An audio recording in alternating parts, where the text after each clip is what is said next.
Hey everyone, welcome back to Fast Food and Barbecue. So tonight we're making chicken and dumplings. Never made this before, but I saw it on TV and it looked fantastic. So what I got here is we got a Dutch oven here. We have some boneless, skinless chicken thighs, and I already salted them before I started the video. So now I'm going to basically just put some pepper on them. It's fresh cracked black pepper. We got our Dutch oven going, heating up. So, first thing we're going to do is, hopefully see if it's hot enough. Nope, not yet. So we're going to let this thing heat up a little bit, hotter, and then we'll get the chicken in. Alright, so I forgot to mention there's vegetable oil in here, so our oil thing is pretty much heated up. So what we're going to do is we're going to sear these thighs. Get a good sear on them.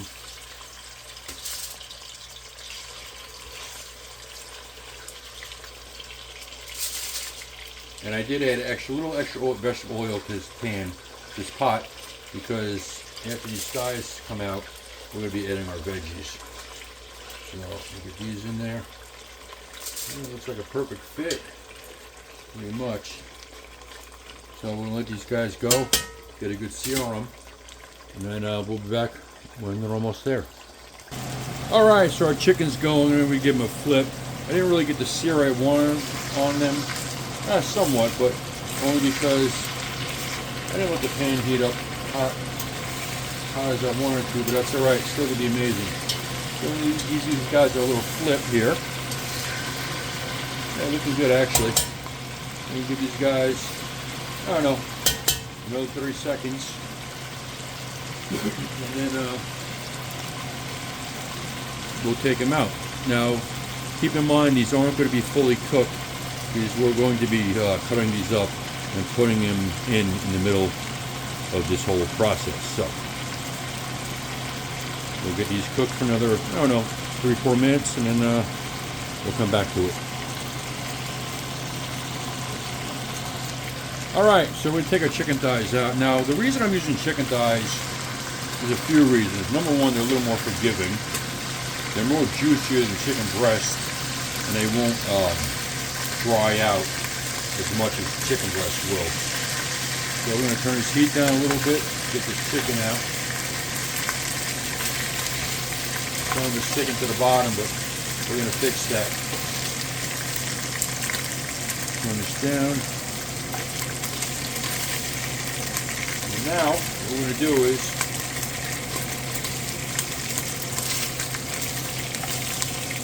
I have some carrots, celery, and onions, and we put right in there.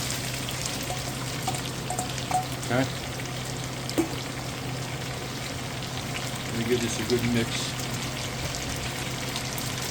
with a wooden spoon. Possibly on a flat end. You scrape all those good bits off the bottom. Maybe you can let this go for a few minutes.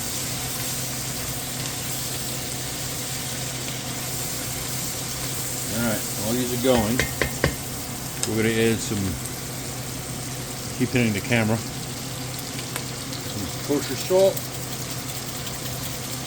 some black pepper, cracked black pepper, some granulated garlic. You can eyeball this, for your taste. A little sage, and a little dried thyme. Like that. And give this a stir. Now you're going to have all this stuff on the bottom, but we're going to fix that problem in a few minutes. Alright, so this is going. We'll give this another minute or so.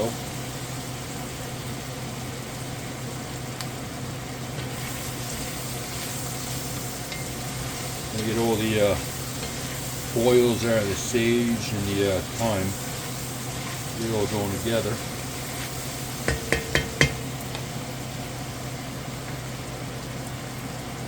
Now we have some oil on the bottom of the pan, so what we're going to do right now is we're going to put some flour in there. Pretty much eyeball. Basically what we're doing is we're making a roux. That's 2, 3,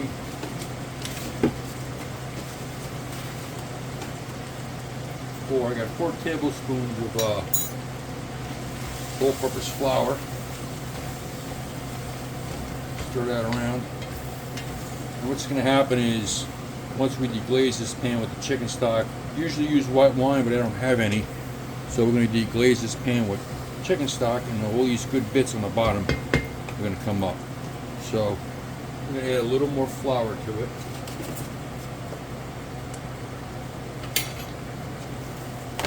Bag's almost empty, so we do it the easy way. There we go, perfect. That should be good. Give it a stir, like that. Now basically what we do is, right now we're cooking out the flour. You want to kind of smell like a biscuit or a muffin smell, pretty much. You don't want raw flour taste. But it's all going to cook anyway. All right, so that's that. We give this another minute.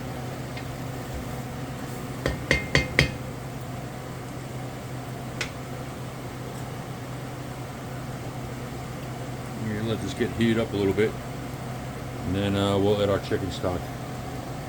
All right, so now what we're going to do is we're going to add some chicken stock to it, deglaze the pan. This is just store-bought chicken stock. Because I cooked so much, I ran out of it. So, got 3 cans here. Now what we're going to do is, it's heating, I'm going to scrape that bottom. And all these good bits in the bottom are going to come out. And that's all the bits from the chicken cooking. And it's just going to add flavor to it.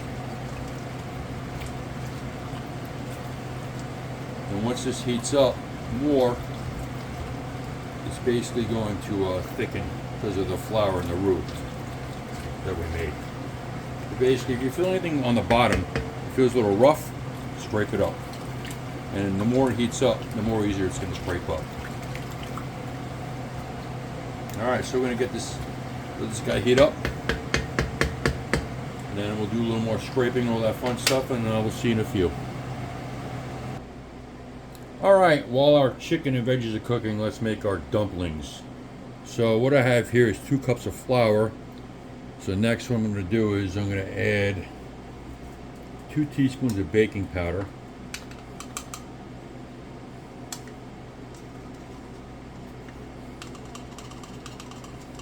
Like that. And then we're going to be adding 3 tablespoons of butter that is melted. It's melted butter. 3 tablespoons of that.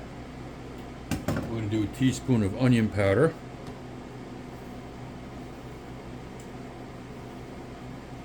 Like that.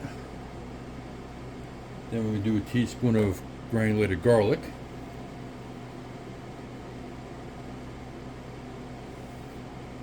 Alright. Then we're going to do a half teaspoon of sage. This is just dried sage.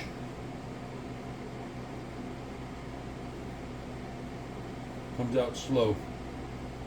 Alright, half teaspoon of sage. And then we're going to do a half teaspoon of thyme. Like that.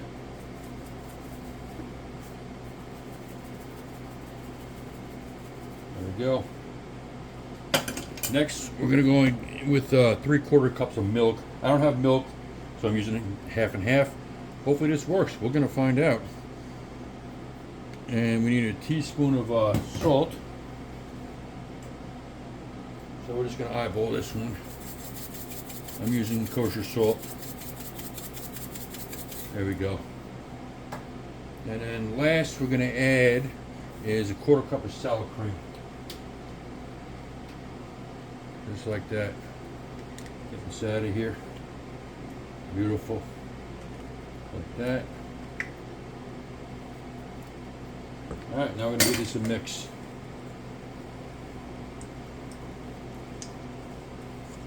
Give it a good mix. Yeah, about a minute or two. Just like that. It's looking a little dry.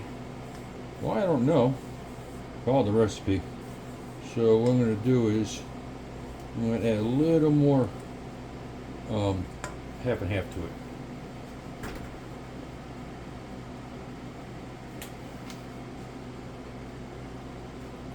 There we go. And hopefully these come out all right. If not, it's going to be a failure. I think it looks good.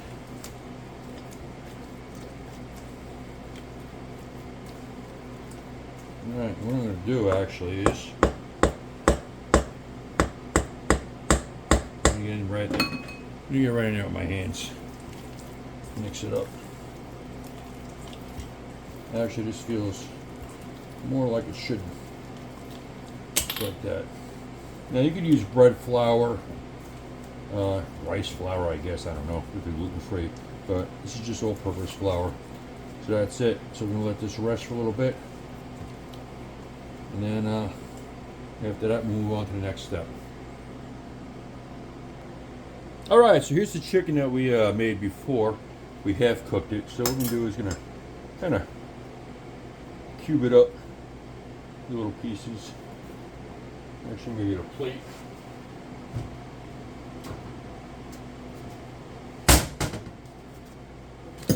All right, so we're gonna get this thing, nice pieces. We want tiny pieces. We want nice sized pieces. Kind of rustic. And yeah, I know in the past I call rustic lazy, but no, I want big pieces in here. So. Now keep in mind this chicken isn't all the way cooked. It's going to finish in our soup, stew, whatever you want to call it. So it's going to get nice sized pieces in here.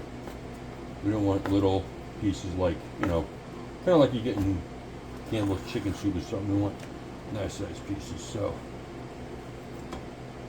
that.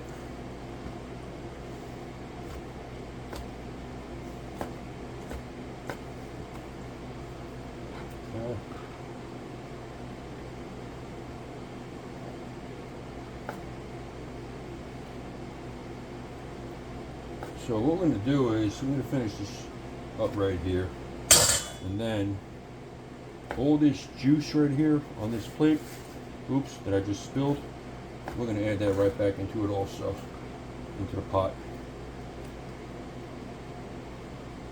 A couple more pieces cut.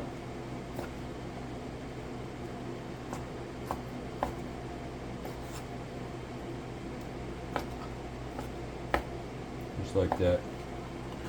Alright, so next we'll get these in a pot. Alright, so this is all the juice from the plate that we cut the chicken on. We're going to get that in there. And we're going to get our chicken in there, just like that. Give it a nice stir. And then next,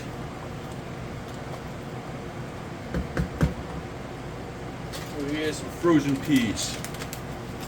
Who doesn't like peas? I'm adding them all. Now, if I had frozen green beans, I would add those to it also, but I don't. So that's all right. So we're gonna let this simmer. I'm gonna bring it up to a simmer, not a boil, just a simmer.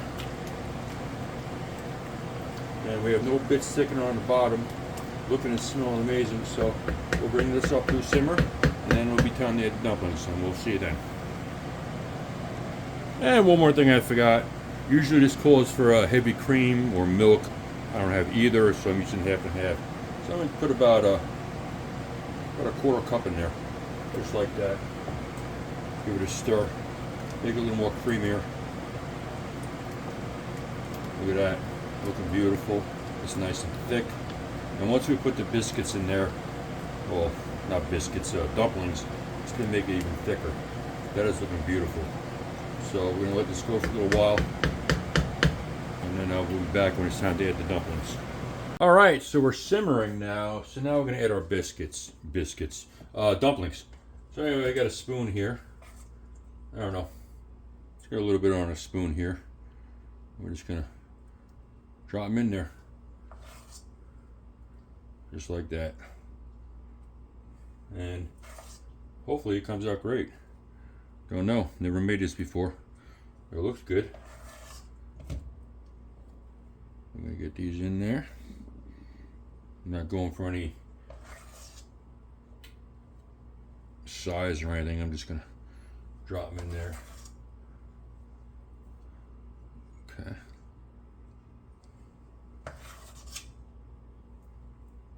And I'm hoping this comes out great. What I'm trying to do is I don't want them to touch each other. I don't want them this thick, because these are going to expand in here. So I might have made too many, but we're going to find out. And if they expand and they stick together, so what? I think they're still going to taste great.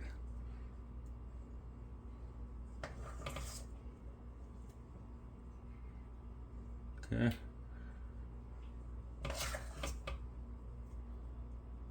That's a bigger one. That's all right though. It's kind of like when you're making like 1,000 meatballs. Getting towards the end, they always come out bigger because you just want to be done with it. Anyway, a couple more.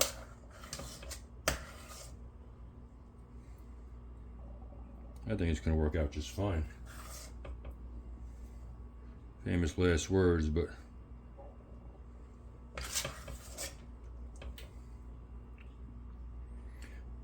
excuse me. All right. I'm kind of move these apart. I got some mix left. I don't want to waste it because I think it'll be great with the fresh, not the fresh, the thyme and the sage and the garlic and all that. All right. I think we can get maybe one more out of here. Maybe a small one. Yeah. All right. So now what we're going to do is I'm going to move this aside. I'm going to cover the pot for about 15 minutes. And then we'll check back then and we'll see how they're coming out. All right. So our dumplings have been going about 5 minutes and they definitely expanded. And I'm going to try to keep them apart. And what I'm going to do is I'm going to spoon some of the liquid over the top of them. And they're not even close to being done. But I'll just push them down. Basically, I'm going to just kind of separate them so they don't get stuck together. But I got to tell you, this smells fantastical. So, yeah. So we're going to let these go for another, I don't know, 10 minutes or so. And we'll give one a try. So that's it. We'll cover these guys back up. And see you then. All right, so our chicken and dumplings are done. So let's get some of this out of here. Like that. Looking and smelling amazing. Yeah, my wife just came home and tried it and she said it was amazing. So, yeah. So that's it. Looking beautiful. Smelling amazing. So let's see if we can do this. You see that? Looking great. Anyway, thanks for watching. And if you like this video, like, subscribe, all that fun stuff. And we'll see you soon.